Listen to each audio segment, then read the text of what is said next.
Fala, galerinha, aqui é o professor Leonardo, professor de vocês do primeiro ano. Galerinha, eu sei que a gente está passando por esse problema hoje de estar em casa, né, por força dessa doença que está se espalhando pelo mundo, mas isso vai passar. Já já a gente vai estar de volta com aquelas aulazinhas alegres, brincando, tá certo, galerinha? Então, hoje eu trouxe para vocês um pedacinho do assunto que ficou faltando terminar, chamado configuração eletrônica. Para que serve isso, gente? A configuração eletrônica, ela vai servir para a gente entender como é que está organizado a distribuição de elétrons dentro de um átomo. Aí você me pergunta assim, mas professor, para que isso é importante? Para que eu preciso saber da distribuição de um átomo? É onde tudo ocorre, galera. É onde os átomos perdem, ganham elétrons para se juntar com outros átomos, formar moléculas. Essas moléculas vão formar substâncias, tá certo? Então a gente precisa entender esse comportamento.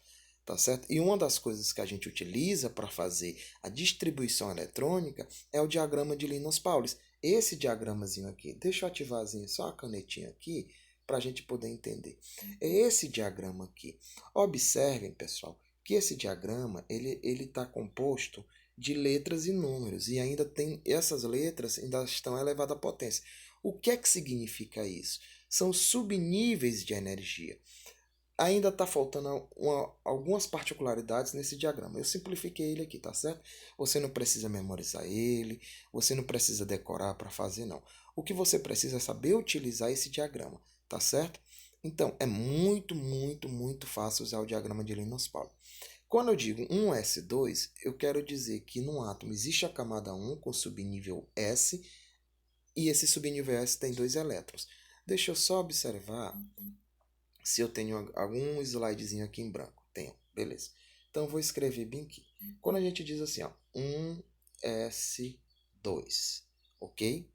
O que é que significa isso?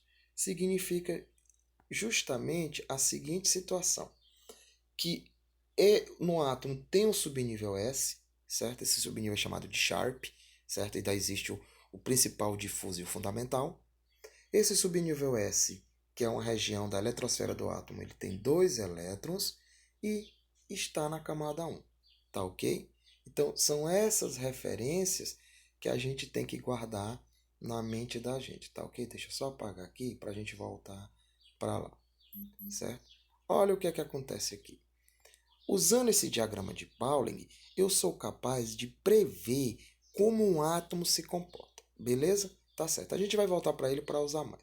Mas o que eu quero que vocês memorizem hoje são essas situações. Olha, vamos ver bem aqui um exemplo bem aqui. O átomo de cálcio. O átomo de cálcio ele tem 20 elétrons. Se eu voltar lá no diagrama de Pauling, eu vou conseguir observar. Ele chega até o número 20. Observe, ó. 1s2, 2 elétrons. 2s2, 4 elétrons, não tem mais, vou para a terceira setinha. 2p6, faz 10 elétrons. Depois, na sequência, vem 3s2. Nesse caso aqui, ó, 2, 4, 10, 12. Fez 12, eu tenho que chegar em 20. Então, não tem mais opção, vou para a quarta setinha. 3p6, faz o quê? 18. E aí eu finalizo bem aqui no 4s2, fazendo um total de 20 elétrons. Depois vocês podem parar e dar uma olhadinha aí. Vamos observar aqui, ó, o cálcio aqui, ó.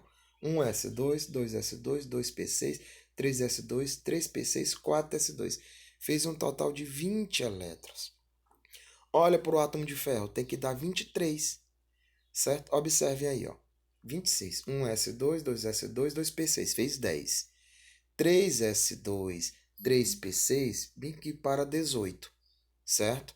Aí vem o 4s2, que faz 20, e o 3d6 faz 23. Observe que ele circulou, ou ele destacou essa camada 4s2. A gente vai já ver que trata-se da camada de valência. Um conceito muito importante que a gente precisa memorizar, tá ok, jovens? Agora, qual a diferença bem aqui? Olha o que foi que ele fez agora. O átomo de ferro, nesse caso aqui, está na forma de íons. E ele não tem mais, ele tem 26 prótons, mas ele não tem mais 26 elétrons, ele tem 24 elétrons. Olha a diferença. Aqui, ó, 26 prótons, 26 elétrons. Aqui, ó, 24 elétrons. Então, vou fazer minha configuração até dar 24. Observem, gente, que ele eliminou a camada de valência, que é onde os átomos perdem esses elétrons, é da camada de valência. Então eu preciso memorizar dois conceitos fundamentais: o conceito de subnível de maior energia e o conceito de camada de valência. Cuidado, pessoal. Isso aqui não é muito importante saber o que é eletrodiferenciação, não. A gente tem que memorizar mesmo é o que significa camada de valência, tá ok? Vou passar aqui o slidezinho. Opa, canetinhazinha danada. Voltando para cá. Observe a distribuição eletrônica aqui. Vamos observar aqui para o átomo de escândio. Observe aqui, quem seria a camada de valência? De acordo com o conceito, a camada de valência é a maior camada da configuração de um átomo. Professor, como é que eu sei a camada? A camada, gente, é determinada pelo esse número maior, certo? A camada é determinada pelo número maior. No átomo de escândio, a camada seria o 4s2. 4 é maior do que 3, maior do que 2 e maior do que 1. Isso seria a camada de valência. É na camada de valência, gente, onde acontecem todas as magias das reações químicas, onde os átomos perdem, ganham ou compartilham elétrons, formando ligações iônicas, covalentes e metálicas e formando todas as substâncias que a gente conhece na natureza. Então, a camada de valência aqui do escândio seria o 4s2, ó. Tá aqui, não esqueçam. No átomo de escândio, ele fez a distribuição de forma geométrica. Aí dá para a gente entender. Cuidado! A configuração crescente é quando eu sigo o diagrama de Pauling. A configuração geométrica é quando eu coloco eles por camada. Camada 1, camada 2, camada 3, 4, assim sucessivamente. Observem que aqui na distribuição geométrica, a camada de valência ficou última. Mas não confundam. Sabe por quê? Porque é essa configuração que nós usamos nas questões do Enem. É esse tipo de configuração que a gente vai trabalhar. É a ordem crescente de energia que segue o diagrama de Linus-Pauling. Observe aqui, a camada de valência do escândio é 4s2 e se ele me perguntasse quem seria o subnível de maior energia, é o último subnível da configuração. É o último. Às vezes coincide camada de valência com subnível de maior energia. Tá ok? Então não esqueçam disso, galerinha. Observem bem que a distribuição do ferro, ó, ele tem que dar 26, tá? Aqui 1s2, 2s2, 2p6, 3s2, 3p6, 4s2, 3d6. Ele já colocou aqui em destaque que a camada de valência tem essas características. Tem dois elétrons, está na camada 4 e o subnível S. E o subnível de maior energia seria o 3D6. A gente representa assim, ó, SME, subnível de maior energia. Tá ok, jovens? Não esqueçam disso. Configuração é uma coisa muito, muito fácil de a gente se ver. Deixa eu só apagar aqui para a gente dar prosseguimento. Olha, agora vamos aqui para umas questõezinhas, só para a gente fechar aqui essa aulazinha, porque ela é curta, para não atrapalhar tanto vocês. Vou deixar na descrição do vídeo uma listazinha para vocês responderem em casa. Depois eu volto respondendo essa listinha, tá ok? Vamos lá. Observem aqui, pessoal. A distribuição... Eita, quase não sai. É porque eu estou deitadinho aqui fazendo essa aulazinha aqui, relaxando um pouquinho para sair tranquilo.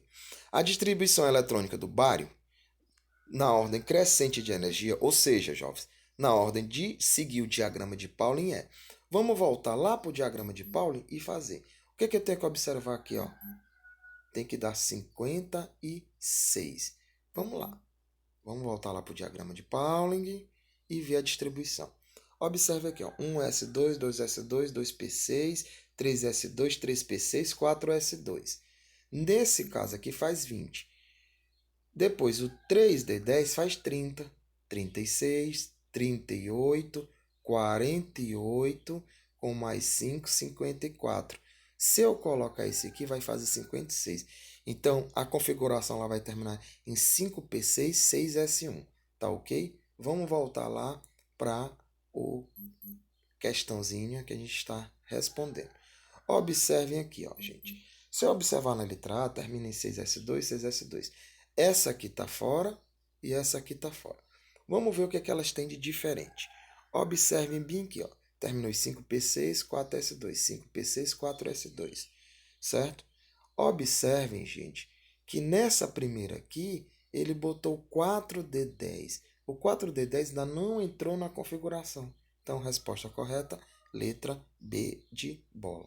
Depois vocês voltam os videozinhos com calma e dão uma olhadinha nas questões. Vamos ver aqui essa segunda aqui. Ao realizar a distribuição eletrônica do átomo de titânio, que possui número atômico igual a 22, ó. Eita, nem botei a canetinha aqui, pronto.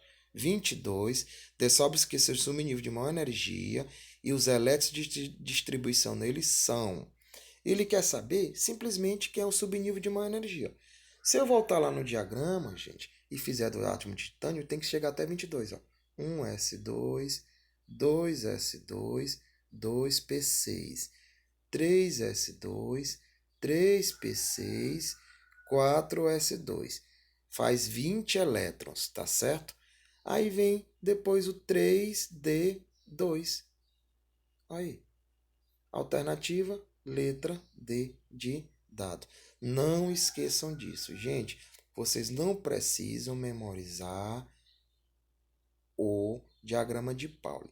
Mas se você quiser memorizar, você coloca os subníveis aqui, S, P, D e F, certo? Ó, sem pão, a fome vai bater, tá ok? Então não esqueçam disso. Galerinha, vou deixar na descrição uma lista de exercício e no próximo vídeo, provavelmente amanhã, que é quinta ou sexta-feira, né? Não sei, embora a gente esteja de quarentena, mas a gente está em casa produzindo material, tá bom? E aí a gente volta respondendo essa listinha de vocês aí, tá ok?